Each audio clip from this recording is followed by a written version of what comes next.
Doctor Mukundan, குழந்தைநல மருத்துவர், ST ஹாஸ்பிட்டலுங்க. அவர் sir வந்து நான் பிஎன்ஐல மூலிமா தான் எனக்கு நண்பரானார். சரி, ஓகே, நம்மளும் சோலார் போகலான்னு சொல்லிட்டு டீட்டெயில்ஸ் அவருக்கு என்னோடய இபி நம்பர் கொடுத்து டீட்டெயில்ஸ் பார்த்துட்டு எனக்கு வந்து 5 kV போட்டாலே பெட்டராக இருக்கும் அப்படின்ற மாதிரி சொன்னார். இப்போ பார்த்தீங்கன்னா போட்டு இப்போ 2 months ஆகுது. எனக்கு யூஸ் பண்ண யூனிட் ரஃப்லி அரௌண்ட் பார்த்தீங்கன்னா 2100 அந்த அளவுக்கு யூனிட் நம்ம யூஸ் பண்ணியிருக்கோம். நம்ம போட்டது 5 kV. ப்ரொடக்ஷன் வந்து பார்த்திங்கன்னா 1500 per month 2 monthsக்கு வரும் அப்படின்ற மாதிரி சொல்லியிருந்தார்.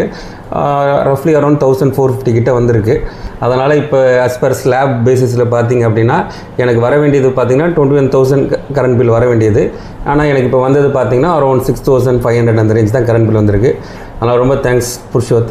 உங்களால் எனக்கு ஒரு 15,000 கிட்ட எனக்கு நல்ல பெனிஃபிட் கிடச்சிருக்கு. நானும் மற்றவங்களுக்கும் நான் ரெக்கமெண்ட் பண்ணுறேன். கண்டிப்பாக போடுங்க, எல்லோரும் சோலார் போடுங்க.